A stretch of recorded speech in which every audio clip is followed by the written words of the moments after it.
petit peu que je partage mon écran. Voici. Est-ce que tout le monde peut m'entendre et voir le PowerPoint? Excellent, je vois des signes de tête, c'est parfait. Alors, d'abord, j'aimerais remercier toutes les personnes qui ont rendu possible l'événement, notamment Michel Thériault et Robin Simpson pour leur invitation et également toutes les personnes qui travaillent à faire de l'événement un succès. Ensuite, donc, je tiens à vous dire que c'est une présentation qui est basée sur des réflexions que je fais depuis environ une dizaine d'années sur les liens entre transitude et handicap. Ça dit que la réunion est en direct sur YouTube. Pardon? Ah, j'avais entendu quelqu'un, il a dû avoir un micro qui était ouvert. Alors donc, pour faire les liens entre transitude et handicap et entre cisgenrisme ou ce qu'on appelle également transphobie parfois et capacitisme, ce sont tous des termes que je vais décrire plus tard. Mais donc, comme mon temps est limité aujourd'hui, ce que je vous invite à faire, c'est que si jamais mes arguments vous intéressent, le sujet vous intéresse, vous pouvez aller approfondir ça. Vous voyez une liste de publications qui sont toutes disponibles sur ma page Academia. C'est également un projet, mon projet sur les liens entre transitude et handicap qui est financé par le CRSH. Alors, je les remercie pour leur soutien financier. Et c'est un gros projet finalement qui vise à établir les liens sur transitude et handicap et anticisgenrisme et capacitisme sur une longue période d'une cinquantaine d'années. Dans 10 différents types de documents auprès de différents acteurs, actrices clés. Donc, je ne vous parlerai pas de toute la méthodologie de ce projet de recherche. Je pourrais vous en parler durant la période de questions si ça vous intéresse. Mais donc, ce qui est important ici de comprendre, c'est que je n'ai pas fait d'entretien, moi, directement avec des personnes trans et handicapées, mais je me suis plutôt intéressée à un ensemble d'études empiriques qui l'ont fait. Je me suis intéressée à de la littérature grise que l'on retrouve, par exemple, dans des blogs, des vlogs, etc. Et c'est à travers ça que j'ai inclus la parole des personnes à la fois trans et handicapées. Et ce qui ressort beaucoup de cette grande typologie, finalement, sur les liens entre trans et handicap que je suis en train de dresser, ce profil socio-historique, c'est que les personnes à la fois trans et handicapées vivent à la croisée, évidemment, de multiples oppressions, non seulement en termes d'identité de genre, c'est-à-dire de leur statut trans, en termes de capacité, mais souvent également au regard de la classe, c'est-à-dire qu'elles vivent souvent dans des situations de pauvreté extrême. On le sait, les personnes handicapées sont sous-employées, vivent beaucoup de pauvreté, de violence économique. C'est la même chose pour les personnes trans. Alors, quand on vit à cette intersection-là, plus souvent qu'autrement, les personnes trans et handicapées vivent dans des situations de pauvreté assez importantes. Et c'est pourquoi plusieurs qui se trouvent exclus de différentes sphères, des sphères publiques, des sphères de parole, etc., vont prendre la parole dans différentes formes et différents lieux, dont des lieux comme l'activisme en ligne. J'ai fait des études sur les personnes trans handicapées qui s'impliquent sur Tumblr ou d'autres sites comme celui-là sur YouTube et également à l'intérieur des formes d'art. Alors, on peut parler de artivism en anglais ou d'artivisme, c'est-à-dire une combinaison d'art et d'activisme qui a été inventée dans les années 1990 par les personnes racisées. Et je pense que l'œuvre de Lorenza Botner s'inscrit dans cette forme d'artivisme. Alors aujourd'hui, je ne présente pas en tant que tel sur son œuvre. On pourra en parler durant la période de questions, de réponses et de discussions, mais je présente davantage sur les identités sociales, politiques, culturelles qui étaient au cœur finalement de sa vie et également de son œuvre. Alors, voici pour les crédits photos. Et également, les autres images de mon PowerPoint ont été prises notamment dans des documentaires et sur le web au sujet de l'artiste. Alors, comme c'est une conférence grand public, j'aimerais définir quelques termes que j'utilise pour mettre tout le monde sur le même pied d'égalité en partant. Donc, le terme trans que j'utilise, il est inclusif de plusieurs personnes, dont les personnes transsexuelles, transgenres, non-binaires, genderqueer, bigenré, agenre et bien d'autres. Et le terme cis, c'est tout simplement l'antonyme du terme trans. Alors, donc, on peut parler d'une personne cissexuelle ou cisgenre. C'est une personne non trans. Et donc, vous aurez peut-être deviné que le terme cisgenrisme, c'est donc le système d'oppression qui touche les personnes trans, qu'on nomme parfois transphobie, comme je l'ai dit plus tôt. Et donc, le cisgenrisme se manifeste au plan juridique, politique, économique, social, médical et normatif. Et quand il se situe au plan normatif, au plan des normes, on peut parler de cisgenre normativité ou encore de cisnormativité. Pardon. Ah, d'accord, parfait. Voilà. J'avais un problème avec mon bouton. Alors, on peut parler de cisnormativité ou de cisgenre normativité. Ce sont des termes synonymes. J'ai créé certains de ces termes-là en français en 2009. L'équipe de Transpose Survey, également la même année, a créé le terme de cisnormativité en anglais.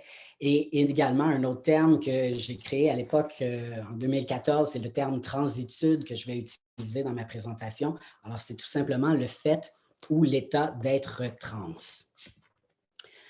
Alors, d'autres définitions, j'utilise le terme personne handicapée pour insister sur le fait que c'est la société finalement qui handicape les personnes handicapées. Alors, pour moi, ce n'est pas un terme péjoratif, c'est un terme au contraire positif qui est utilisé par les communautés elles-mêmes.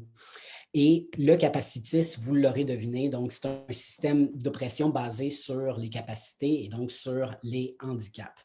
Je vais revenir plus tard sur la fameuse catégorie de personnes handicapées, mais je tiens à vous préciser d'emblée que la façon dont je l'emploie, elle se veut inclusive d'un ensemble de réalités comme les handicaps physiques, sensoriels, cognitifs, d'apprentissage, psychologiques, émotifs, donc les enjeux de santé mentale, les maladies chroniques et autres. Donc, c'est intéressant parce que, par exemple, quand on regarde Lorenza Botner, le handicap qui nous vient, disons, à première vue, c'est son handicap au niveau de ses bras. Et alors qu'au fond, elle est décédée du VIH-Sida. Et donc, toute la question du VIH-Sida, souvent qui n'a pas été théorisée sous la lorgnette des études critiques du handicap, mais qui, dans cette grande famille du handicap, du point de vue des études critiques du handicap, peut tout à fait être considérée comme dans la catégorie handicapée. Alors, quelques statistiques. Je ne suis pas statisticien, vous l'aurez deviné, mais je pense que c'est important de situer ce dont on parle. Donc, les personnes handicapées au Canada, ça se situe environ autour de 14 %. Il y a des études qui parlent jusqu'à 20-22 %. Il y a probablement une sous-représentation d'ailleurs de ces chiffres-là. Et au niveau des personnes trans, on parle d'environ 0,5 % de la population. D'ailleurs, Recensement Canada vient de faire en mai 2021 là, un nouveau recensement, a été le premier pays au monde à décider d'inclure la question sur le genre d'auto-identification. Alors, je ne sais pas si vous avez remarqué ça. Donc, ça constitue quand même une avancée. Donc, on aura des chiffres probablement encore plus précis autour de 2022. Il y a aussi des études qui montrent qu'il y a de plus en plus de jeunes, par exemple, dans une étude de plus de 100 000 jeunes qui ont été sondés aux États-Unis, des jeunes de 13 à 17 ans, il y en avait près de 2 % dans les écoles qui s'identifiaient comme trans et non-binaires. Alors, je ne vous parlerai pas de tous ces chiffres, mais ce qui est important de montrer, c'est qu'au fond, si on peut penser que les personnes trans et handicapées constituent à la base un très, très petit nombre, puis que les personnes qui seraient à la fois trans et handicapées seraient à la fois une minorité dans une minorité, bien, au fond, les chiffres nous disent quelque chose d'autre, c'est-à-dire que les études quantitatives dont on dispose indiquent le contraire. Donc, je vous donne quelques exemples. Je fais partie d'une équipe de recherche. On a fait un projet sur les jeunes trans. Ça ne portait pas spécifiquement sur les handicaps ou la santé. Et malgré ça, dans notre étude, 72 % de notre échantillon de 54 jeunes s'identifiaient comme handicapés. Donc, si vous êtes intéressé, je vous invite à aller consulter cette étude-là. Certaines personnes pourraient penser que Ces chiffres-là résultent d'un petit échantillon biaisé, etc. Mais on a des statistiques à plus grande échelle qui nous montrent le contraire, c'est-à-dire que dans une étude aux États-Unis réalisée auprès de 27 000 personnes trans, c'est 39% qui vivent également avec un handicap ou une maladie chronique. Je ne sais pas si vous réalisez l'ampleur de cette statistique auprès d'un si grand échantillon, mais c'est énorme. Au Canada, l'équipe du Transpulse en 2012 avait établi que c'était 55% des personnes trans-ontariennes qui vivaient avec un handicap ou une maladie chronique. Et on vient de refaire un sondage Transpulse pan-canadien et les chiffres sont très similaires en 2020. Alors, ces pourcentages-là sont vraiment significatifs, sont surtout aussi plus élevés que dans le reste de la population, c'est-à-dire le taux de handicap chez les communautés trans est beaucoup plus élevé et ça soulève toutes sortes de questions et ça surtout montre l'importance de s'attarder à ces réalités croisées parce qu'on n'a littéralement presque aucune donnée à leur sujet. Et malgré le fait justement que beaucoup de personnes trans sont à la fois handicapées. Il n'y a pratiquement pas de travaux qui sont faits. Là, je vous ai mis une petite liste d'auteurs que vous voyez à l'écran. Mais de façon générale, je peux vous dire que les études trans historiquement et presque jusqu'à ce jour ne se sont pas intéressées au handicap et que les études du handicap de leur côté ne se sont pas intéressées aux enjeux trans. Et au cours des dernières années, il y a eu justement un développement assez important, assez fulgurant de ce qu'on pourrait appeler Trans Disability Studies en anglais. Et donc, je vous ai mis d'autres noms, mais comme vous le voyez, ça reste limité. Et puis surtout, l'ensemble de ces travaux-là, sauf les miens, sont tous en anglais. Donc, il y a vraiment une anglo-normativité là et il y a quelque chose à faire du côté francophone parce qu'on est encore très mal équipé pour comprendre les réalités de ces personnes. Par exemple, est-ce que ces handicaps préexistent à la transition? Est-ce que ces handicaps ont des causes iatrogènes, c'est-à-dire ont-ils été causés par des traitements médicaux, des chirurgies, des traitements hormonaux? Est-ce que ces handicaps et enjeux de santé sont causés par des expériences difficiles de vie qui résultent de formes d'oppression comme le cisgenrisme qui peuvent, on le sait, affecter la santé mentale, la santé physique? Est-ce que, et c'est une autre des questions que je pose dans mes travaux, les personnes handicapées qui vivent différentes formes d'incarnation, ou en anglais on dirait embodiment, qui sont non normatives, sont-elles plus enclines à remettre en question différentes formes identitaires et différentes identités qu'elles ont, dont leur identité de genre? Alors, c'est des questions auxquelles on n'a pas vraiment de réponse, mais qu'on aurait besoin, comme vous le voyez, on aurait besoin de réponses. Et la plupart des travaux présentement sont à un niveau théorique et on a très peu de réponses empiriques. Alors, j'aimerais maintenant vous parler justement de ces intersections. Oh, j'ai été trop rapidement. De ces intersections entre transitude et handicap et les deux citations que je vais vous lire dans un instant reflètent bien comment les transitions peuvent être à l'origine de certains handicaps ou enjeux de santé ou amplifier les conditions de santé ou handicap préexistants. Alors, j'ai deux citations. La première, c'est celle d'une femme transracisée qui s'est injectée du silicone industriel dans les seins et dans différentes parties de son corps. Et c'est une pratique qui est encore fréquente chez certaines femmes trans socio-économiquement défavorisées pour féminiser le corps à moindre coût. La seconde citation, c'est celle d'un homme trans qui a opté pour une phalloplastie, une chirurgie de reconstruction génitale qui implique en moyenne 5 à 6 chirurgies pour plusieurs personnes et souvent, ça va se dérouler sur plusieurs années. Alors, la première personne nous dit, moi aussi, pour avoir un beau corps au Pérou, j'ai eu des injections de silicone. Pour commencer, j'ai eu 2 litres, puis 3 litres, puis tout un pot de silicone dans mes seins. Maintenant, ça nécrose, tes articulations bougent mal, tu ressens de la douleur et en fin de compte, c'est un fantasme qui nous détruit. Alors, ça, c'était la première citation. La deuxième citation, cet homme nous dit, depuis 2005, j'ai subi 7 interventions chirurgicales majeures à l'hôpital et au moins 16 autres interventions dans le bureau du chirurgien, donc 23 au total. Je travaille là-dessus depuis presque 6 ans et je ne suis toujours pas capable d'uriner debout ou d'avoir une érection. Il ne faut pas prendre la phalloplastie à la légère. De plusieurs manières, ce processus mettra à l'épreuve même les cœurs les plus forts. Et je peux honnêtement dire que la phalloplastie a été une des choses les plus difficiles que j'ai faites. Jusqu'à ce jour, ça m'a éprouvé mentalement, affectivement, physiquement et financièrement. Alors, mes recherches souhaitent décortiquer l'expérience incarnée complexe de la transitude et du handicap qui est articulée dans ces deux extraits-là. Ces personnes trans vivent des formes d'incapacité physique, de la douleur chronique, des effets secondaires de certains traitements. Et en dépit de ça, leurs expériences ne sont généralement pas conceptualisées par elles-mêmes ou par les autres comme handicapantes. Donc ça m'amène aux questions au cœur de mes travaux sur ces intersections. Alors, pourquoi l'expérience de la transitude est-elle si souvent exclue de la catégorie du handicap? Et une autre qui est pourquoi les chevauchements, croisements et intersections entre les expériences trans et handicapées demeurent-ils souvent impensés et impensables? Alors, pour répondre à ces questions, ce que je vous propose, c'est d'abord de vous présenter 2 modèles du handicap et de les critiquer. Par la suite, inspiré par des auteurs qui vont proposer un 3e modèle que moi je nomme le modèle socio-subjectif du handicap, je suggère d'appliquer ce modèle socio-subjectif du handicap aux réalités trans.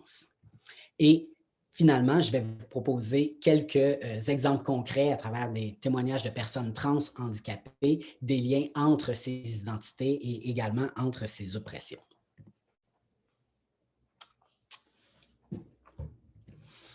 Alors, les auteurs en études du handicap vont décrire souvent 2 principales approches pour théoriser le handicap. Alors, l'approche médicale et sociale. L'approche médicale conçoit finalement les handicaps comme des pathologies individuelles à guérir. On le voit sur la photo, on donne des médicaments, on donne des chirurgies, des traitements et on règle le problème, entre guillemets.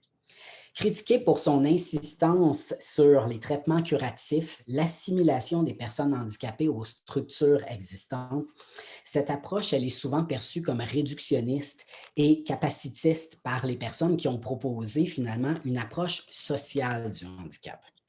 Alors, l'approche sociale, elle, va distinguer entre l'incapacité, définie comme une condition physique ou mentale neutre et non négative en soi, par exemple, ne pas avoir de jambes et se déplacer en fauteuil roulant, et le handicap à l'intersection de l'incapacité et de l'environnement capacitiste. Finalement, le handicap, c'est le fait de ne pas accéder au bâtiment parce qu'il y a des marches, comme vous le voyez dans la photo. Alors, selon cette approche, le handicap résulte d'un environnement qui est non adapté, qui empêche la pleine participation citoyenne et la reconnaissance des personnes handicapées. Cette approche présente plusieurs avantages, dont favoriser la reprise de pouvoir et l'empowerment des personnes, et ça permet évidemment de rendre visible l'oppression structurelle dont elles sont victimes. Mais cette approche sociale n'est pas sans limite ou sans défaut. Par exemple, elle est critiquée, elle a tendance à négliger les expériences subjectives de souffrance que vivent certaines personnes handicapées. Et ça, c'est rendu possible par l'oubli, ou plutôt par la conviction qu'une société qui serait adaptée à tous les niveaux de capacité enrayerait les handicaps. Dans l'approche sociale, on dit, si on met des rampes d'accès, voilà, les handicaps sont réglés, on n'aura plus de personnes qui ont des problèmes d'accès. Mais ça ne représente pas finalement toute la réalité des personnes handicapées. Et également, dans cette approche sociale, on théorise vraiment l'incapacité comme un élément neutre, donc non pas comme étant une réalité qui pourrait être souffrante en soi pour les personnes handicapées.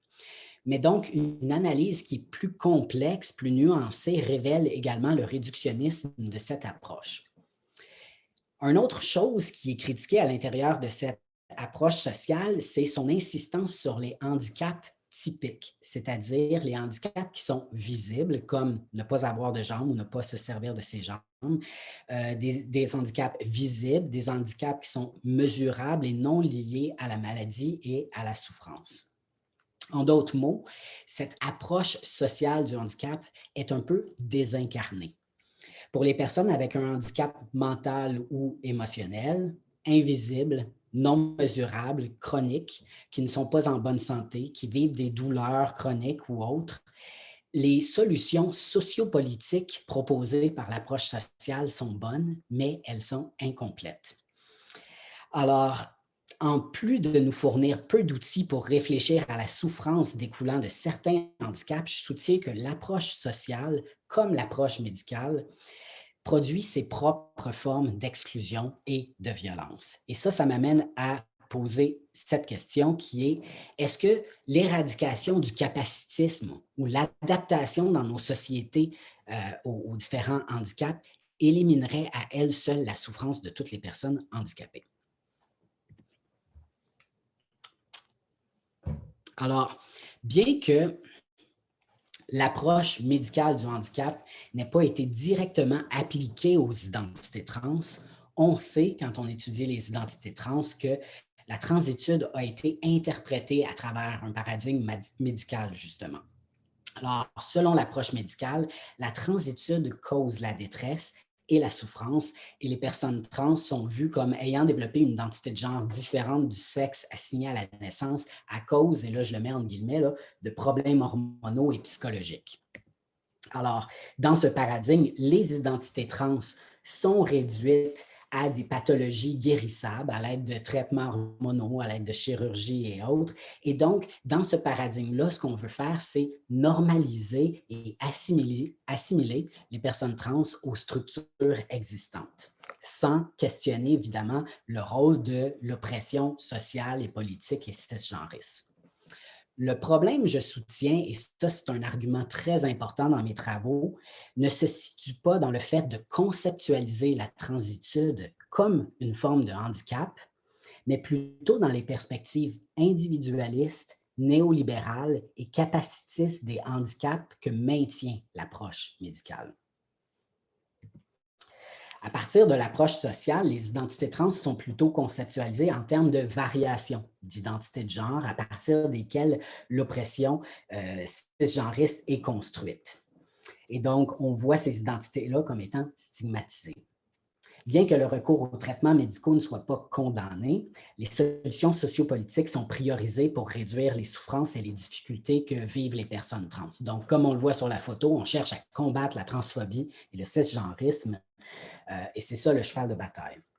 Donc, ce que je soutiens, c'est qu'un peu à la manière des activistes handicapés qui distinguent entre l'incapacité neutre et les oppressions construites autour de cette incapacité, c'est-à-dire les handicaps, les transactivistes ont, pour faire contrepoids à l'approche médicale, ont déclaré que la transitude, finalement, est un élément neutre autour duquel viennent s'articuler des oppressions sociales et politiques. Bref, la transitude n'est jamais problématique, c'est ce qu'en fait la société qui l'est.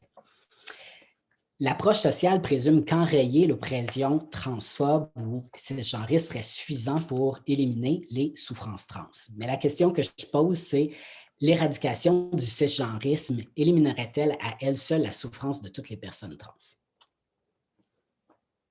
Et ce que je voulais préciser au début et que j'ai oublié de faire, c'est que ce dont je vous parle ici s'applique à plusieurs personnes trans, mais peut aussi ne pas s'appliquer à certaines personnes trans. Et ça s'applique souvent à des personnes trans qui décident de faire une transition médicale. Donc, parce qu'il y a plusieurs formes de transition qui existent, des transitions légales, des transitions sociales, transitions médicales, etc. Et donc, ce que je dis s'applique souvent pour les personnes qui décident de faire des transitions médicales. Alors, voilà. Ce que je soutiens, c'est que la transitude, comme le handicap, a trop souvent été analysée sous l'angle médical ou social sans que d'autres approches soient possibles, sans que des alternatives soient offertes. Alors, les approches médicales et sociales des identités trans sont, à mon avis, je crois, insuffisantes pour décrire la complexité de l'expérience de transition de certaines personnes trans et certaines des souffrances qui peuvent y être liées.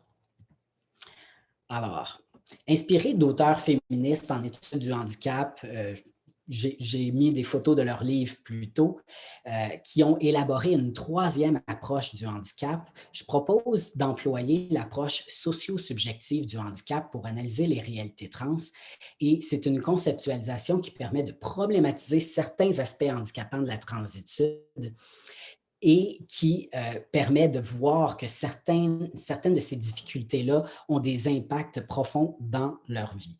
Mais en même temps, ça permet, cette approche socio-subjective, de prendre en considération la dimension structurelle de l'oppression des personnes trans au plan social, économique, légal et médical. Et donc, c'est vraiment une approche qui permet de réconcilier la dimension sociale et la dimension subjective, comme vous l'aurez deviné, comme son nom l'indique.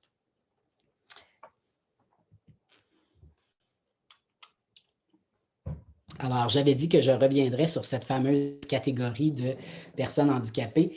Alors, l'emploi de la catégorie personnes handicapées est très large. Alors, les personnes handicapées peuvent présenter des incapacités physiques, cognitives, mentales, psychologiques, mais également des états de santé stables ou dégénératifs, visibles ou invisibles, chroniques ou intermittents, modérés ou sévères. Donc, on le voit, c'est vraiment une large famille. Et ces incapacités et handicaps vont interférer dans plusieurs sphères de vie. Alors, étant donné une définition aussi large du handicap, c'est surprenant à mon avis que plusieurs personnes trans ne soient pas généralement perçues et ne s'auto-identifient pas comme personnes handicapées. Et la tendance commence à changer. Alors, j'aimerais ça, moi, éventuellement aussi, faire non pas un bilan socio-historique juste des 50 dernières années, mais voir précisément qu'est-ce qui se passe présentement, parce que j'ai l'impression qu'il y a, pour utiliser un terme anglophone, un switch, un tournant dans cette désidentification du handicap. Mais je pourrais y revenir durant la période de questions. Parce que, comme on l'a vu plus tôt, donc, la personne que j'ai citée, qui avait subi 23 chirurgies, qui vivait différentes limitations, sa transition n'était pas considérée par cette personne-là comme handicapante. Et ce que je soutiens, c'est que les personnes trans sont exclues de la catégorie des personnes handicapées, et ce, malgré plusieurs raisons pour leur possible inclusion. Alors, je présente 4 arguments pour appuyer la conception de certains aspects de la transitude en termes de potentiel handicap pour certaines personnes trans, et je préciserai que ça ne concerne pas toutes les personnes trans, évidemment, et comme je le mentionnais un peu plus tôt, que souvent ça s'applique pour les personnes qui décident de faire une transition physique. Alors, le premier argument, et c'est le plus controversé, c'est la dimension psychologique. Alors, vous êtes sans doute au courant que la transsexualité, pour utiliser un terme entre guillemets, a d'abord été justement désignée comme un trouble de santé mentale. Après ça, ça a été théorisé dans le DSM-4 comme le trouble de l'identité de genre, maintenant dans le DSM-5 comme la dysphorie de genre. Et malgré l'existence d'un diagnostic et de la pathologisation qui accompagne ce diagnostic, la transitude n'est pas considérée comme un handicap, et ça, c'est évident dans plusieurs lois, dont l'Americans with Disabilities Act, qui exclut explicitement la dysphorie de genre, comme l'ont souligné plusieurs auteurs comme Dean Spade et Jasper Puar. Alors, il y a là un double standard, parce que bien que la transitude est officiellement catégorisée comme maladie mentale, les personnes trans n'ont pas en général accès aux mêmes protections que d'autres personnes handicapées. Et aujourd'hui, moi, mon but, ce n'est pas de traiter des débats entourant le diagnostic parce que je n'ai pas le temps de faire ça. On pourra en parler durant la période de questions, mais ce que je tiens à dire, c'est qu'il y a plusieurs personnes trans pour qui cette dysphorie de genre, elle est très intense, qu'elle cause une détresse au quotidien et que cette détresse, elle peut être handicapante, mais que souvent, ce handicap provenant de cette détresse n'est pas considéré dans nos structures et institutions. La preuve que cette dysphorie peut être handicapante est illustrée par le témoignage que je vais lire à l'instant d'une personne qui indique que la possibilité que sa chirurgie pour soulager sa dysphorie soit annulée a été vécue de façon plus dramatique que l'annonce d'un double diagnostic de VIH et d'hépatite. Alors, cette personne nous dit, et je cite, Soudainement, mon rêve s'est brutalement interrompu quand j'ai reçu des nouvelles dévastatrices 4 jours avant mon départ prévu pour la Serbie pour ma chirurgie. Les résultats de mes tests de dépistage d'hépatite C et du VIH étaient positifs.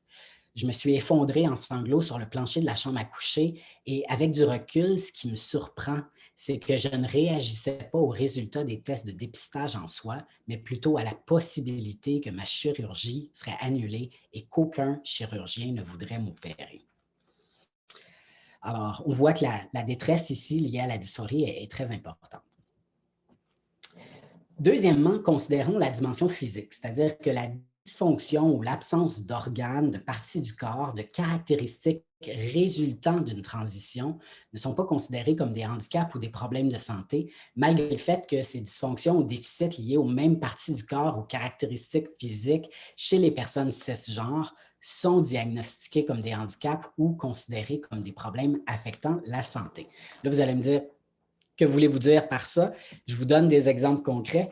Alors, le premier exemple, un homme cisgenre qui perdrait l'usage de son pénis suivant un accident ou une maladie est vu comme ayant un enjeu de santé.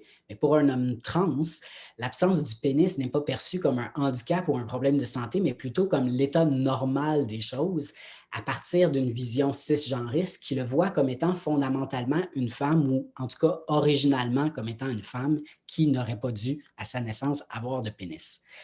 Alors, comme on le voit sur les photos ici, donc les pénis prosthétiques, les équipements, les traitements médicaux sont perçus comme des prothèses et des traitements nécessaires pour les hommes cisgenres et donc sont couverts par la RAMQ, etc., les services de santé, alors que pour les hommes trans, ce sont considérés comme des jouets sexuels qu'ils doivent se procurer finalement dans les sex shops, dans les boutiques érotiques et doivent payer de leur poche. Des prothèses qui, cela étant dit, peuvent coûter excessivement cher.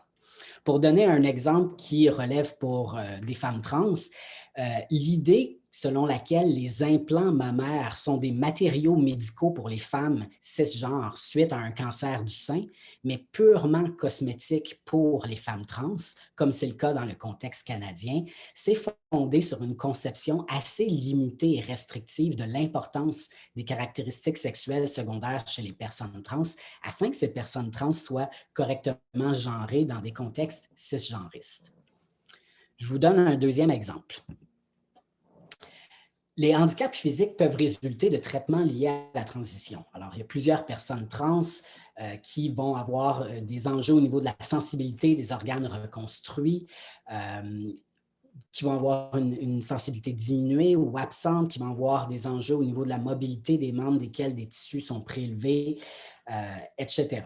Les silicones industriels dont j'ai parlé plus tôt, utilisés par certaines femmes trans, peuvent causer des maladies, même provoquer la mort, comme nous le rappelle Viviane Amasté dans certains de ses travaux. Les greffes de peau, de nerfs, d'os à partir des jambes, comme on le voit sur ce pamphlet d'une phalloplastie, peuvent amener finalement certaines incapacités, comme en témoigne cette personne trans qui nous dit: j'ai perdu de la mobilité et une certaine fonctionnalité, je n'étais pas capable de m'entraîner pendant de longues périodes, j'ai perdu ma densité musculaire et les chirurgies ont eu une incidence sur ma capacité de travailler.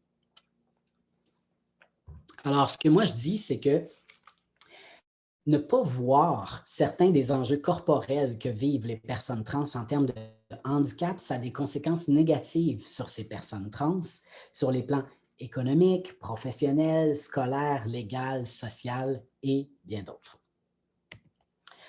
Le troisième argument concerne la dimension fonctionnelle de la transitude. Alors, les transitions, comme les handicaps, peuvent avoir des retombées dans plusieurs sphères d'activité, incluant les activités professionnelles, sociales, personnelles et sexuelles.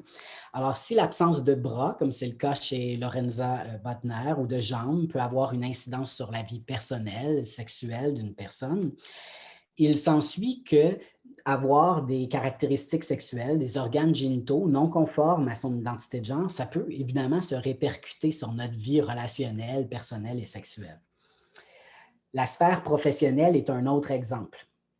Plusieurs chirurgies reconstructives ne peuvent pas être complétées en une seule étape et donc, il y a plusieurs personnes trans qui témoignent du fait que ça va affecter leurs activités professionnelles puisqu'elles doivent prendre ces personnes des congés pour faire leur chirurgie. Elles doivent se dépêcher à guérir le plus vite que possible parce que le contexte et les exigences néolibérales et capitalistes les incitent à revenir sur le marché du travail très rapidement et sont forcées de le faire et leurs demandes de congés ou d'accommodement sont refusées tout simplement. Alors, tout comme les personnes handicapées vivent une temporalité différente, ce qu'on appelle crip time en études du handicap, les personnes trans vivent aussi une temporalité différente, c'est-à-dire un trans time, comme on peut l'appeler. Et le trans time, comme le crip time, ça peut vouloir dire plusieurs choses, mais ce qui est important de se rappeler ici, c'est que les politiques sociales qui sont offertes aux personnes handicapées en fonction de leur crip time. Donc, même si ces politiques sociales ont des problèmes d'accès, des problèmes d'application, bien, elles ne sont pas offertes, ces politiques, aux personnes trans en fonction du trans time, donc en fonction de la temporalité trans. Alors, faire une transition, c'est très énergivore et toutes les difficultés, le temps, etc., les chirurgies, ce n'est pas comptabilisé. Il n'y a pas des accommodements, même si j'ai des critiques vis-à-vis ce terme, qui sont offerts aux personnes trans à ce niveau-là. Le quatrième argument est lié à l'aspect social handicapant de la transitude.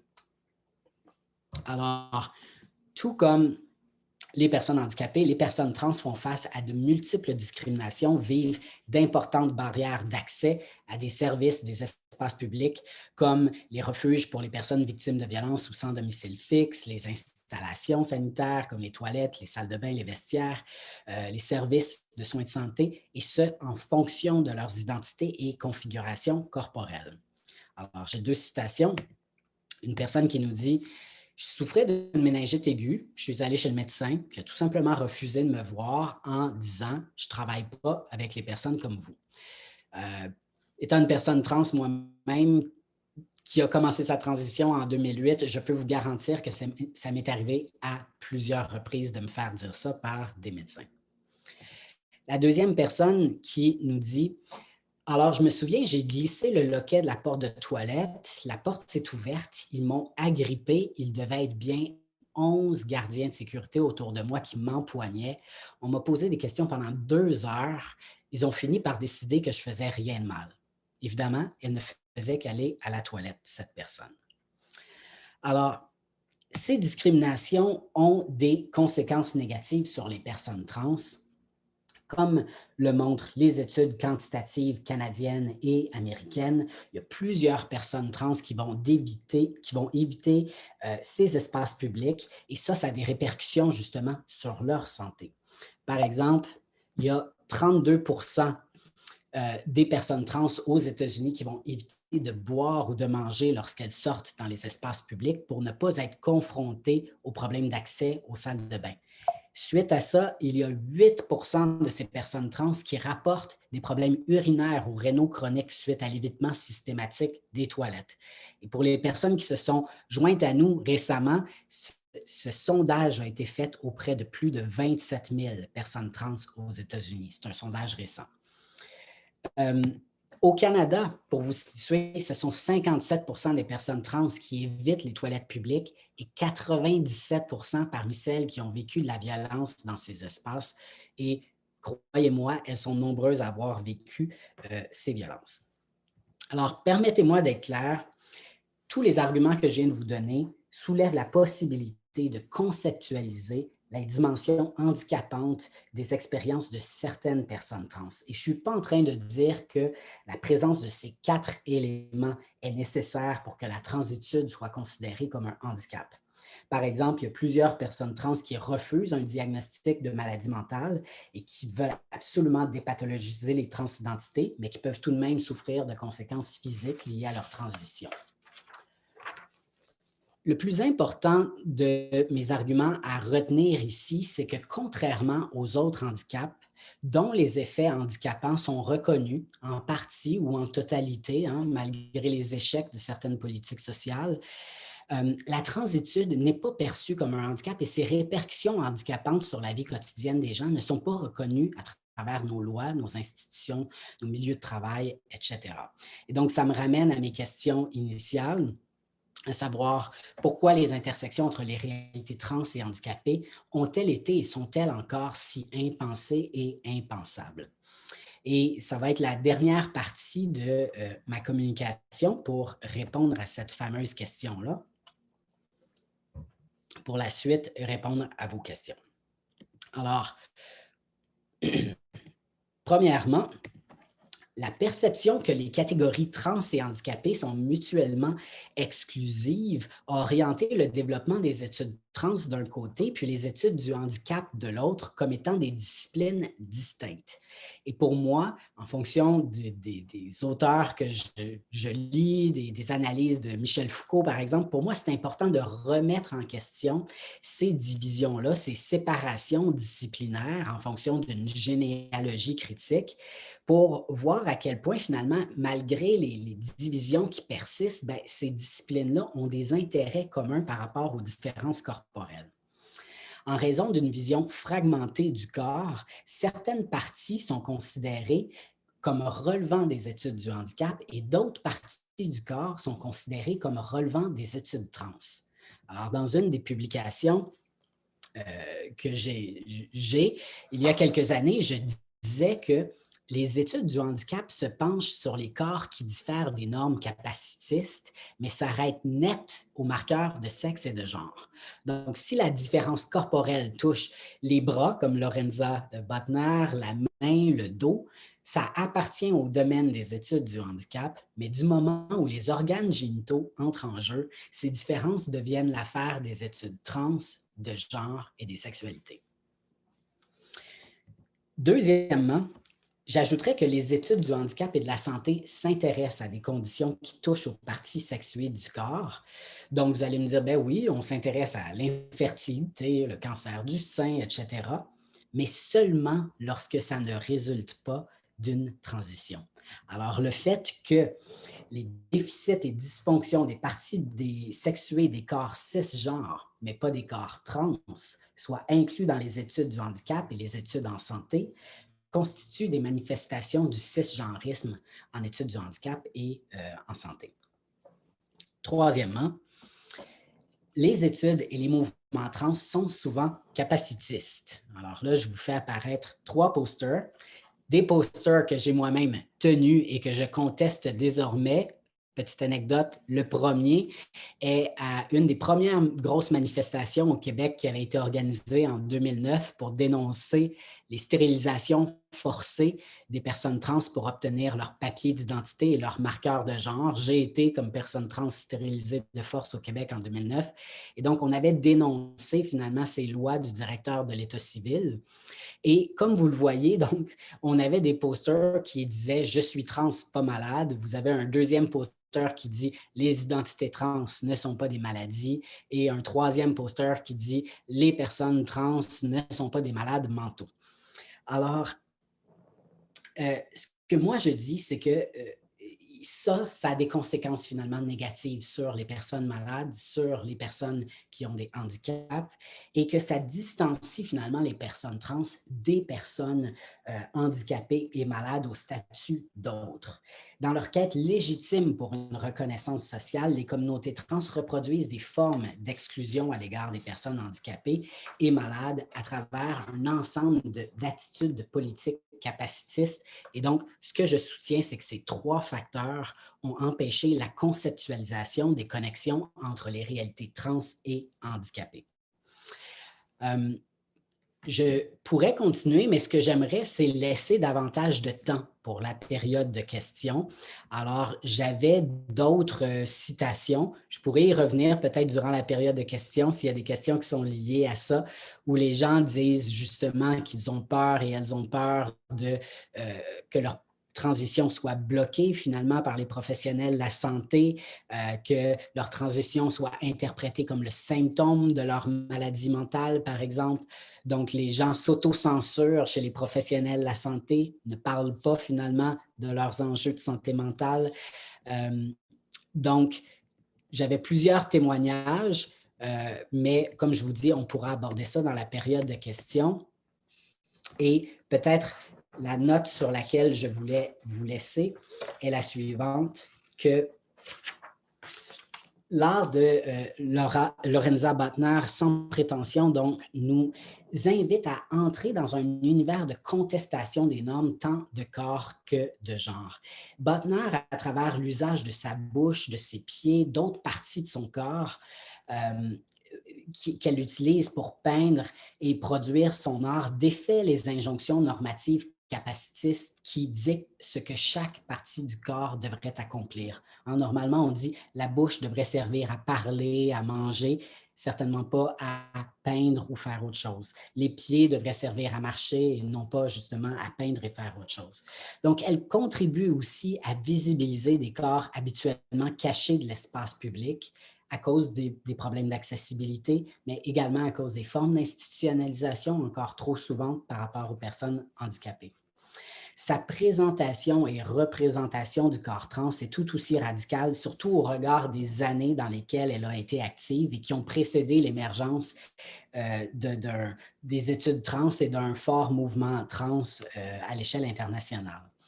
Donc, Lorenza Botner et son art, par leur simple existence dans les années 1980 et 90, constituaient des pôles de résistance aux idéologies et structures matérielles d'oppression hétérosexistes, cisgenristes et castistes. Et je pense vraiment que sous cet angle, son legs peut être considéré comme une forme d'artivisme.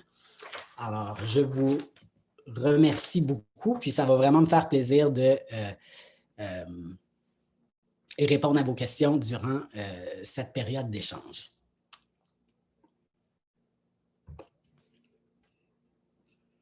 Peut-être que je devrais faire stop sharing pour voir les gens. Parfait.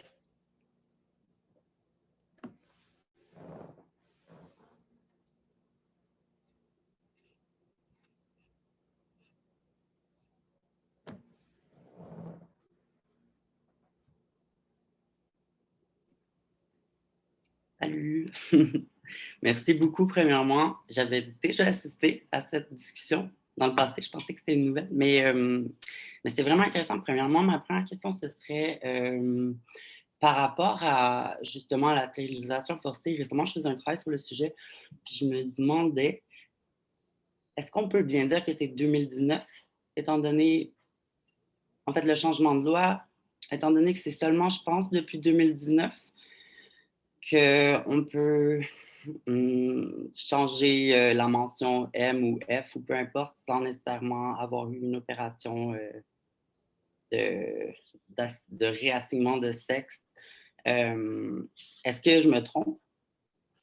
Je me suis peut-être trompé de date. Donc, dans mon cas, c'était 2009 que ça s'est produit, où moi, j'ai été stérilisé de force et de fait, à ce moment-là, on se battait, mais ça a duré longtemps parce qu'on a fait cette première grosse manif 2009 et puis ça a pris plusieurs années et c'est vraiment autour de 2015-2016 que la loi au Québec a commencé à changer.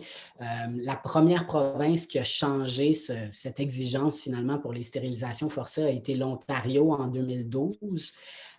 Et puis après ça, il y a quelques provinces qui ont suivi justement en 2014, puis 2016, le Québec a suivi. Et c'est seulement en 2019 que les dernières provinces ont emboîté le pas. Alors, je pense que si on veut parler, merci d'ailleurs beaucoup pour ta question, si on veut parler là, d'une fin des exigences de stérilisation forcée à l'échelle davantage pan-canadienne, si on voulait mettre une date, on pourrait de fait parler de 2019 parce que encore jusqu'en 2019, certaines des provinces canadiennes exigeaient ça comme étant une obligation finalement pour fournir des papiers d'identité, ce qui allait d'ailleurs complètement à l'encontre de ce qui avait été émis par rapport aux personnes handicapées, dont les personnes qui ont des handicaps mentaux. La Cour suprême du Canada avait déterminé que c'était une violation de leurs droits fondamentaux de les stériliser de force, alors que jusqu'en 2019, dans certaines provinces au Canada, c'était une exigence pour donner un statut civil à des personnes trans. Donc, c'est là qu'on voit là, les paradoxes vraiment, vraiment importants. Et c'est ça, donc je voulais confirmer toutes ces lois-là, justement, l'Ontario 2012, Québec 2016, tout ça, dans le fond, n'étaient pas ancrées dans la réalité jusqu'à 2019, étant donné qu'il n'y avait pas justement la loi pour la protection. Donc, il y avait encore beaucoup de zones de gris depuis la loi de 2019. Et puis encore aujourd'hui, les discours biomédicaux face à l'infertilité des personnes qui commencent à prendre la testostérone, puis les textes qu'on connaît aujourd'hui qui démontrent le contraire, que la qualité des ovocytes va rester similaire, sont une violence. Comme encore aujourd'hui, c'est vraiment quelque chose que je trouve comme wow, il faut militer et oui. Énormément. Merci pour la précision parce que je pense que ce que vous nommez est une nuance hyper importante dans la distinction entre la loi et l'application des lois. Et je le vois dans beaucoup d'autres de mes travaux. Notamment, j'ai un projet de recherche avec Marjorie Silverman sur les personnes trans âgées qui vivent avec la démence et on publiait un papier récemment sur la question des directives avancées et justement des capacités mentales et de la question du mental incompetence en anglais. Et donc, bien qu'en théorie au Canada, les lois sur la capacité mentale présume la capacité mentale de tous les individus jusqu'à preuve du contraire et donc les décisions sur la capacité mentale devraient être prises cas par cas, situation par situation. Donc, à chaque fois que la personne a une décision à prendre, on regarde si cette personne-là a sa compétence mentale ou pas, plutôt que de lui attribuer une étiquette d'incompétente mentalement de façon globale. Bien, ce qu'on se rend compte, c'est que dans la réalité, la loi, elle n'est pas appliquée comme ça. Donc, exactement comme vous le mentionniez par rapport aux enjeux reproductifs de stérilisation forcée, etc., des personnes trans, il y a eu la loi, mais après ça, il y a tout un décalage entre la loi versus l'application de cette loi. Et je dirais que dans bien des cas, ça va souvent prendre quelques décennies avant de faire un arrimage complet entre ce qui se produit dans la réalité versus ce qui est officiellement là dans la loi.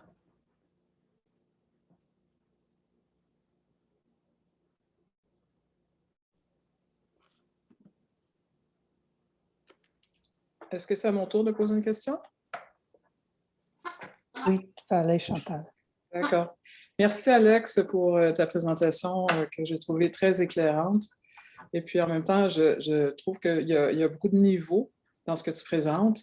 Et puis, le support visuel que tu utilises nous amène à considérer des questions qui sont théoriques, qui sont de la sociologie un peu, mais de les considérer dans leur ramification au niveau de leurs expressions, dans l'art, dans la symbolique. En fait, ce qui m'interpelle dans ta présentation, c'est comment ça se passe sur le terrain, c'est-à-dire, donc, le mouvement pour les personnes qui vivent en situation de handicap, c'est un mouvement qui est organisé, qui est présent sur le terrain depuis quand même 40, 50 ans. Comment ce mouvement-là reçoit-il cette proposition donc de s'étendre pour englober éventuellement une nouvelle sphère de revendication, une nouvelle problématique, de nouvelles réalités? Donc, est-ce qu'il y a des interfaces, puis est-ce qu'il y a des échanges, et puis où ça en est? Puis l'autre question qui m'interpelle, c'est le milieu universitaire, parce que le milieu universitaire a été, je pense, si on compare à d'autres environnements comme le monde du travail, plus ouvert, plus réactif à toute la question de l'intégration des personnes en situation de handicap. Et je pense que toutes les universités canadiennes ont une infrastructure, ont des ressources, des personnes, des bureaux qui travaillent donc justement à l'intégration des personnes en situation de handicap. Donc, quelles sont tes observations à ce niveau-là? Comment ça se passe? Est-ce qu'il y a donc une volonté peut-être d'intégrer la problématique que tu exposes dans ton exposé, donc de s'ouvrir et d'élargir ce qu'on considère comme étant donc le noyau de personnes qu'on doit servir dans l'universitaire, ou est-ce qu'un refus? Parce que je pense que ça peut être éclairant à savoir donc de comment on reçoit, ce qui est quand même une proposition, je pense, très novatrice, c'est-à-dire de considérer que le handicap, effectivement, ça inclut un ensemble de réalités, dont celles que vivent tous les jours les personnes trans. Et puis, je pense que dans ton exposé, il y avait énormément de richesse pour nous faire comprendre la pertinence d'utiliser le vocabulaire. Donc, je te lance ces deux questions-là. Alors, voilà. Merci beaucoup, Chantal, pour ta question. C'est une question multiple. Bien, il y a deux questions. Par rapport au mouvement handicapé, je dirais des personnes handicapées que il y a une bonne réception présentement. Je pense que le courant, les perspectives intersectionnelles ont touché la plupart des mouvements sociaux. Donc, en ce sens-là, je vois vraiment une ouverture. Est-ce que je vois par ailleurs un changement concret dans les pratiques? C'est une autre question. Là, qu'est-ce que je veux dire, changement concret dans les pratiques? Admettons que je m'en vais dans des congrès de personnes handicapées, dans des colloques en études critiques du handicap. Je ne vois pas beaucoup de gens, par exemple, avec les name tags qui ajoutent les pronoms, par exemple. Moi, c'est Alexandre Hill ou tout ça. Des pratiques qui sont ultra communes, par exemple, dans des congrès en études trans et en études non-binaires.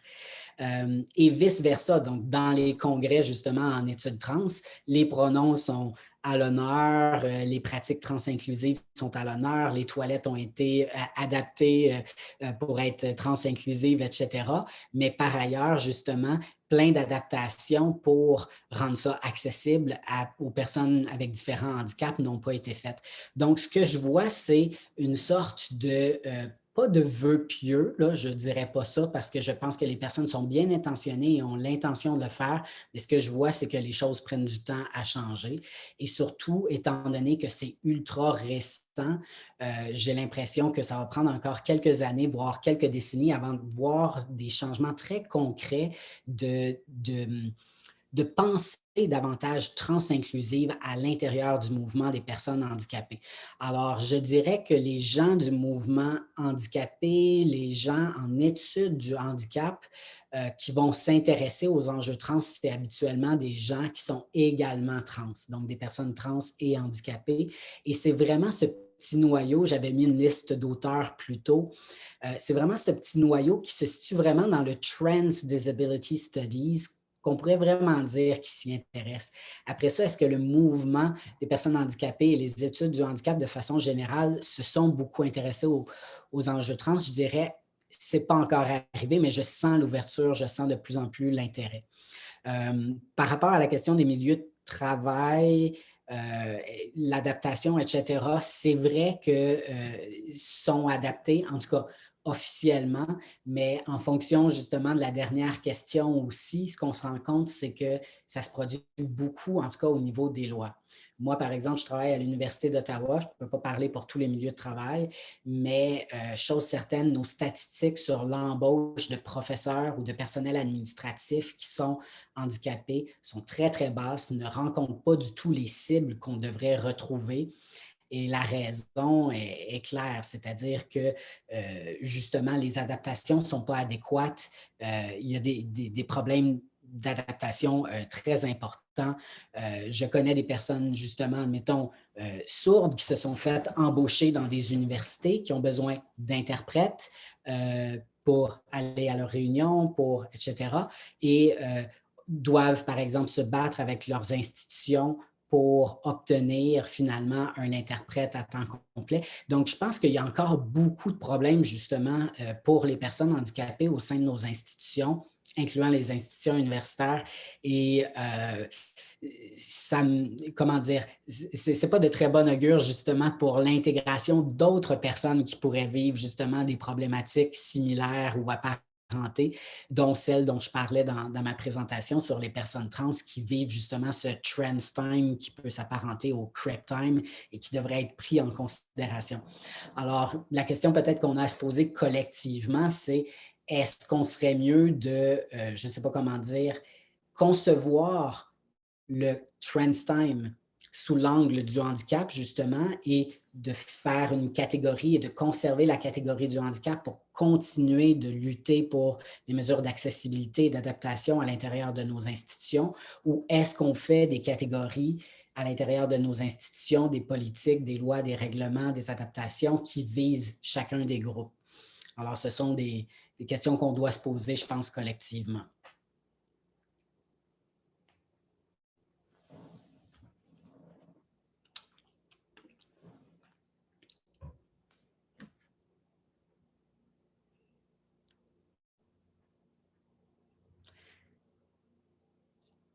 Je ne sais pas si Robin voulait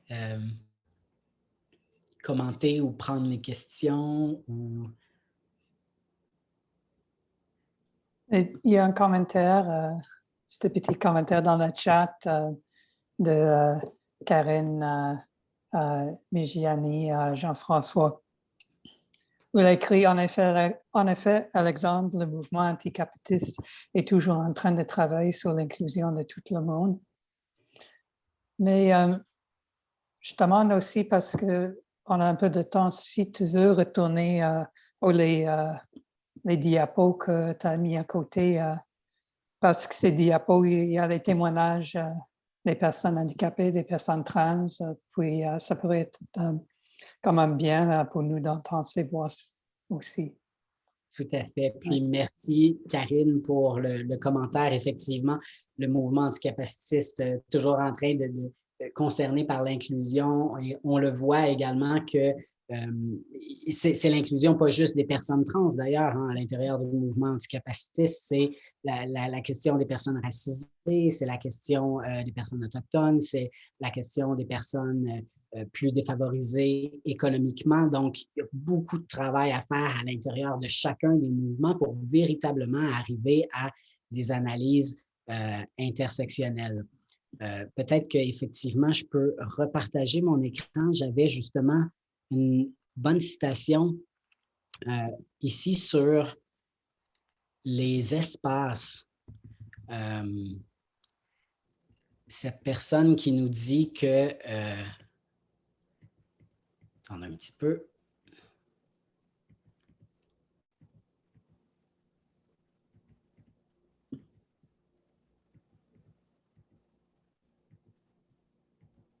Oui, alors voilà, vous la voyez à l'écran. Donc, finalement, les personnes trans et handicapées, à cause de ce manque de vision holistique, globale, finalement, doivent souvent prioriser un aspect de leurs identités plutôt que l'autre, compromettre un aspect de leur vie et pour être en mesure de vivre pleinement l'autre. Alors, cette personne-là dit « I am disabled and many spaces made for LGBTQIA+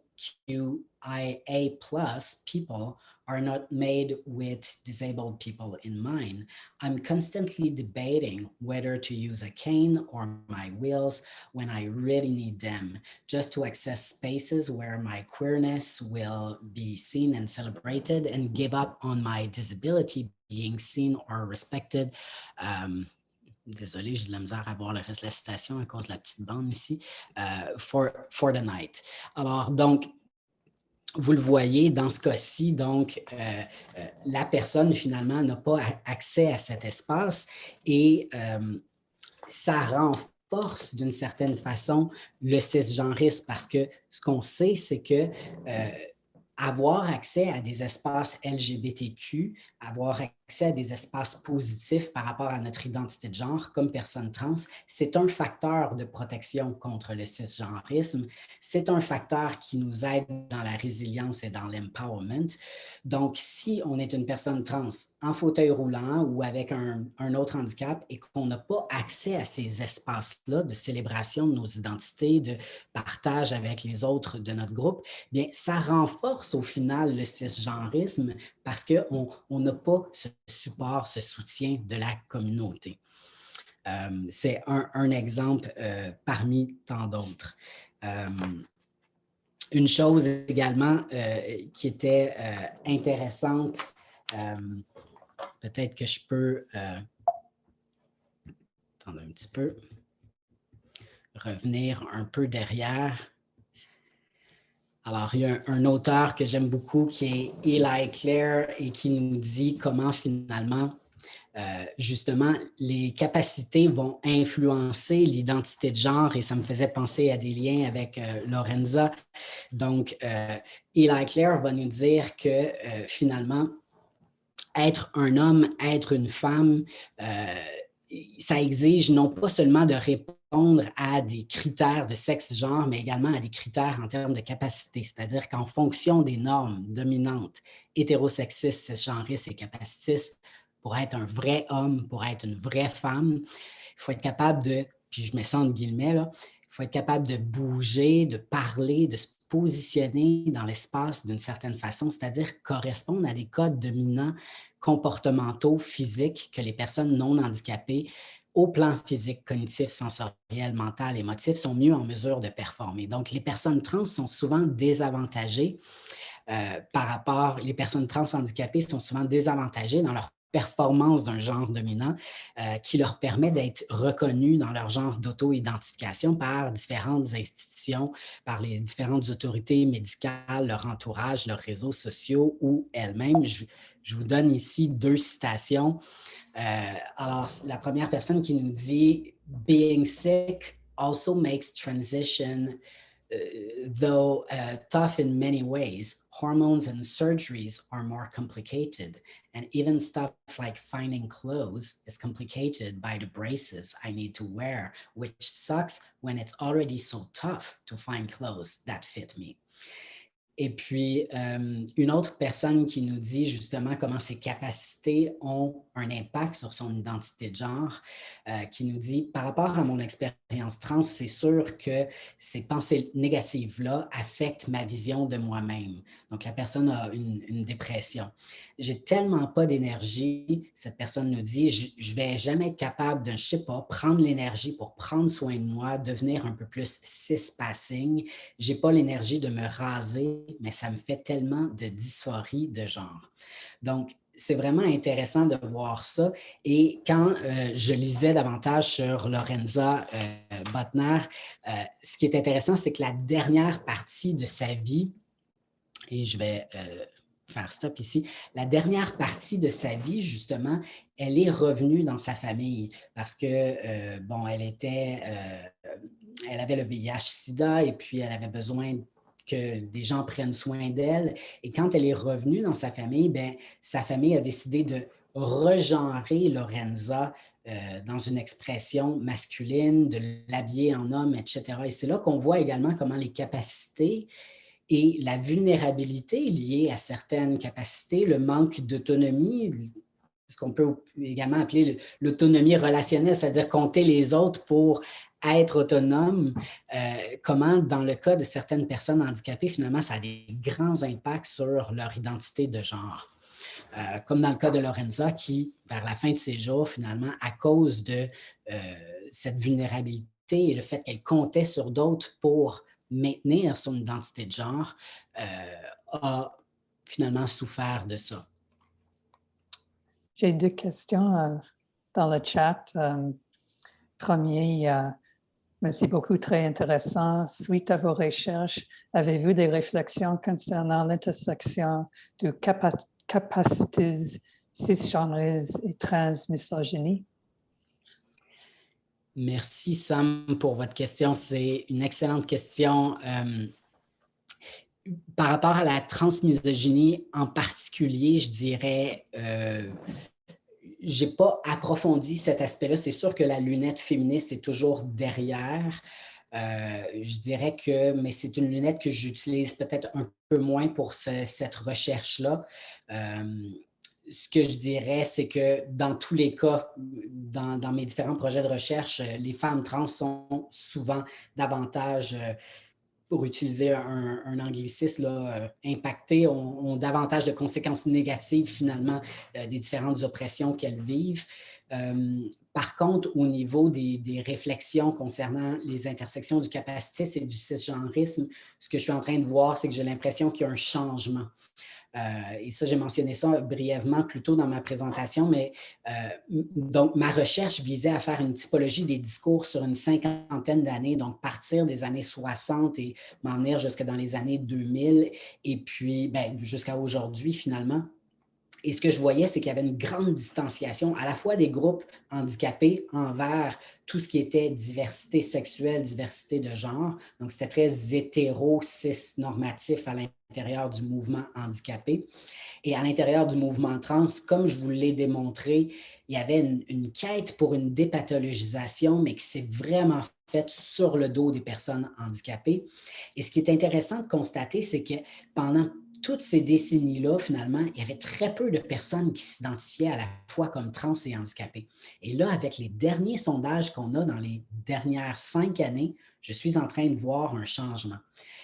Moi, je dis, il est trop tôt présentement pour qu'on voit vraiment s'il y a un changement dans ces identifications-là, mais alors que le handicap était ou les maladies étaient la chose comme abjecte, ignoble d'un point de vue capacitiste et saniste.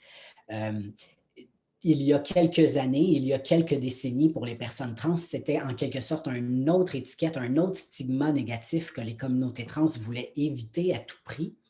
J'ai l'impression que là, grâce aux analyses intersectionnelles, il y a en quelque sorte un regain d'intérêt, il y a une meilleure compréhension finalement de ce que sont les identités handicapées et qu'il y a moins de stigma attaché à ces identités et que les personnes trans et non-binaires sont de plus en plus ouvertes à se réclamer de cette identité-là, ce qui expliquerait peut-être justement certaines des statistiques qu'on obtient dans des recherches très récentes où on a jusqu'à 50-55% des personnes dans ces grandes recherches qualitatives ou quantitatives qui s'identifient comme personnes handicapées. Alors, j'ai l'impression que ces intersections-là sont appelées à évoluer. Et la deuxième question de Chris Moisons. Bonjour Alexandre et merci pour votre présentation. Pensez-vous qu'approfondir la crise sanitaire auprès des Disability Studies et de l'éthique de care pourrait apporter un éclairage intéressant pour apporter une réponse politique adéquate et en rapport avec la vulnérabilité du vivant? Oui, c'est à la fois une très belle question et une très belle déclaration, j'ai envie de dire. Je suis 100% d'accord. J'espère que les gens pourront tirer de cette pandémie et de cette crise davantage une réflexion éthique et critique sur l'importance de l'entre-care, l'inter-care dans nos communautés, de sentir justement que cette vulnérabilité, elle est partagée par plusieurs communautés et puis que, en tout cas, j'ai l'impression peut-être que,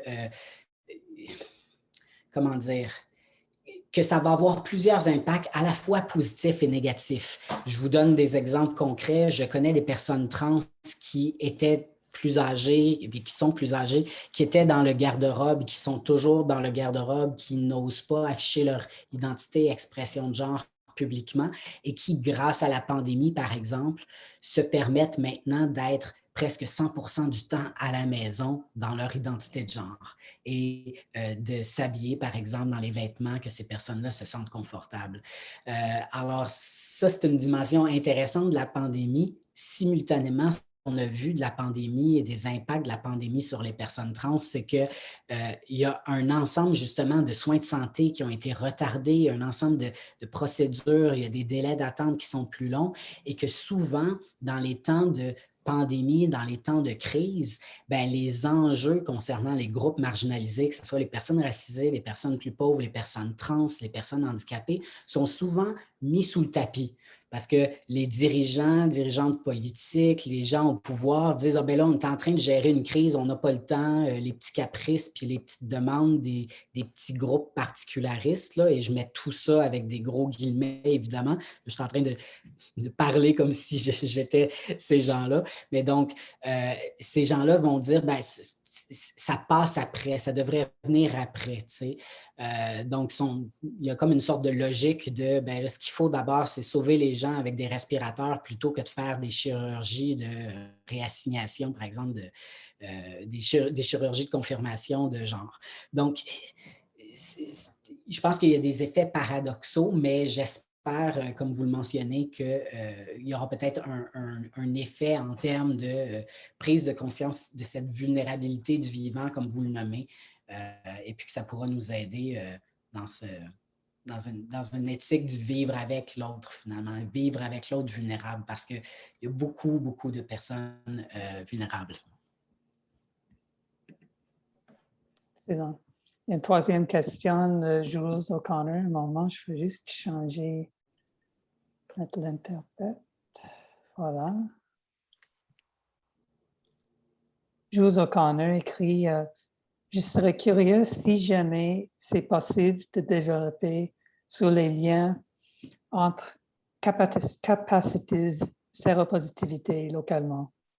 Les études, recherches et autrices travaillant sur le sujet.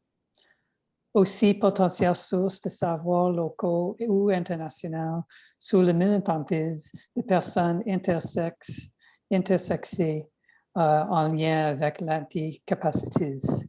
Des questions très intéressantes.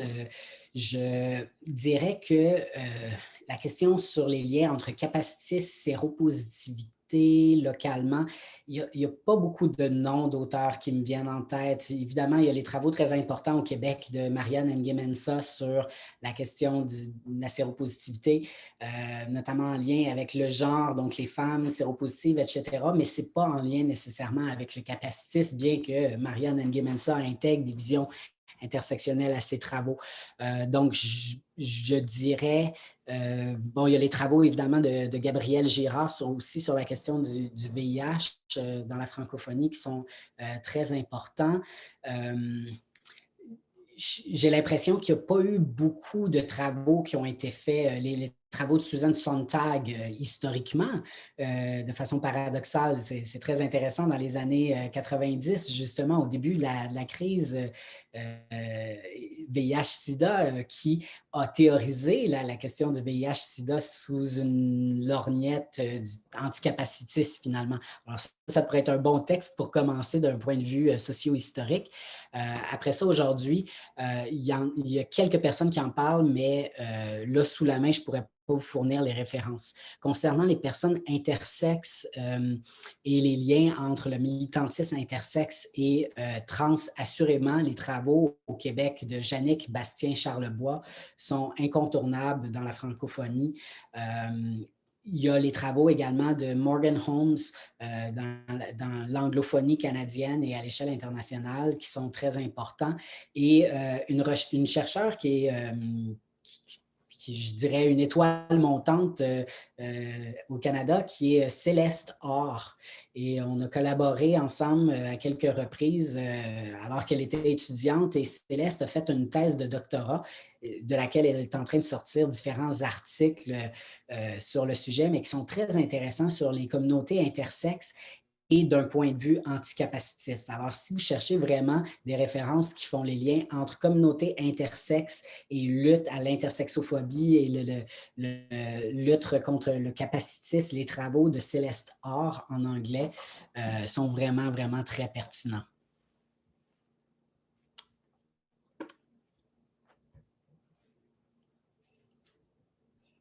Peut-être une dernière question. Oh, voilà.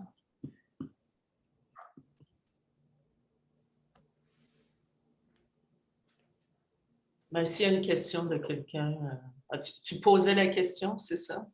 Oui. Ah oui. Allez-y, Michel. Ben, moi, ma question, c'est, je voulais poser une question autour de l'institution médicale, en fait, parce que quand vous mentionnez, puis il y a beaucoup d'exemples de ça, de personnes trans ou handicapées qui se retrouvent dans une situation où un médecin ou une médecin refuse de les voir, vous l'avez vécu vous-même et tout ça. Alors, je me demande si il y a l'intersectionnalité, la manière de former les médecins est en train de changer ou non. Je veux dire, dans les études de médecine, qu'est-ce qu'on fait pour aborder ces questions-là, pour former des médecins qui vont contribuer à rendre ces questions-là? Je veux dire, au fond, l'institution médicale est une institution étatique aussi, alors pourrait contribuer à apporter des changements. Parce que quand vous mentionnez un médecin ne veut pas me voir ou refuse, est-ce que c'est parce que le médecin, c'est du cisgenrisme, est profondément mal à l'aise, ou bien est-ce que c'est parce que le médecin ne se sent pas outillé? Merci beaucoup, Michel, pour votre question. C'est une très bonne question. Je pense que les deux cas de figure existent et même qu'on pourrait dire autres cas de figure existent, c'est-à-dire les personnes ne se sentent pas outillées, les personnes ont des préjugés qui font qu'elles exercent la discrimination, des fois un mix des deux. Il y a également des peurs. Hein. Beaucoup, les médecins, il y a beaucoup cette culture de la peur de la malpractice en anglais, donc de se faire pointer du doigt et d'avoir fait quelque chose qui n'est pas dans le meilleur intérêt de leur patient ou de leur patiente.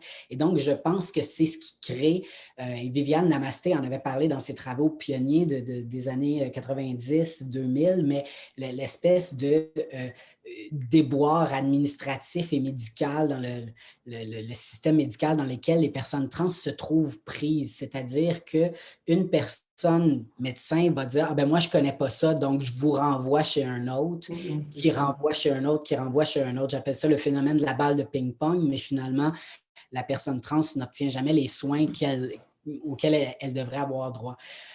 Ensuite de ça, qu'est-ce qui se fait en termes de structure ou de politique pour changer ça? Bien, j'ai envie de vous dire pas grand-chose. Il n'y a rien qui a été fait de façon systématique, par exemple, dans les institutions universitaires canadiennes pour dire on doit apporter du contenu sur les réalités trans, alors que je pense que ça devrait être fait.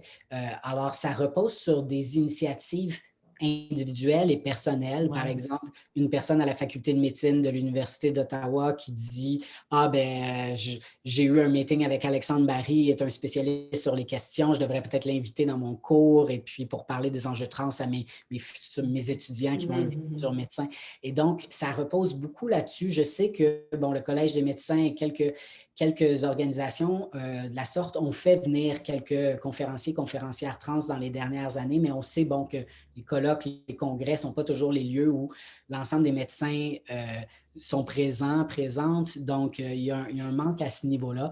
Je pense qu'il devrait y avoir des politiques plus claires sur les approches anticapacitistes et les approches transpositives ou transaffirmatives à l'intérieur des écoles de médecine et des facultés de médecine dans nos universités parce que bien, les simples chiffres 15 à 20 quelques % de la population canadienne qui est handicapée et nos médecins sont extrêmement capacitistes. Donc, c'est des gens qui sont supposés de traiter à tous les jours avec des maladies, des handicaps, des enjeux de santé et il y a des gros problèmes de capacitisme. Donc, il n'y a pas seulement des problèmes de cisgenrisme à l'intérieur de notre médicale, mais également de capacitisme, de grossophobie, etc., de racisme également. Donc, je pense qu'il y aurait des formations anti-oppressives à faire à l'intérieur des écoles de médecine. Merci.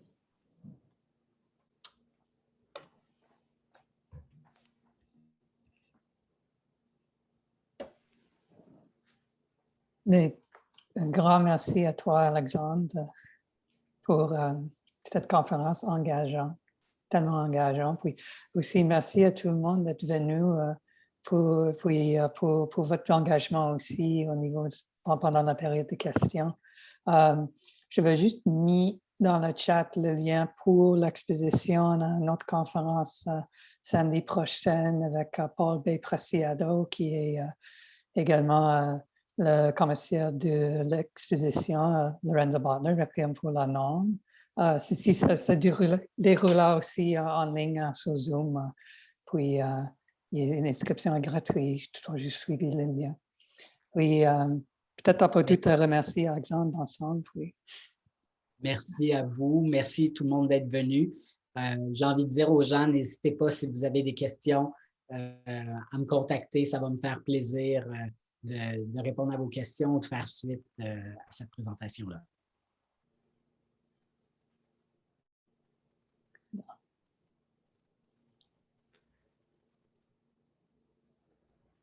Merci, je vois tous les commentaires.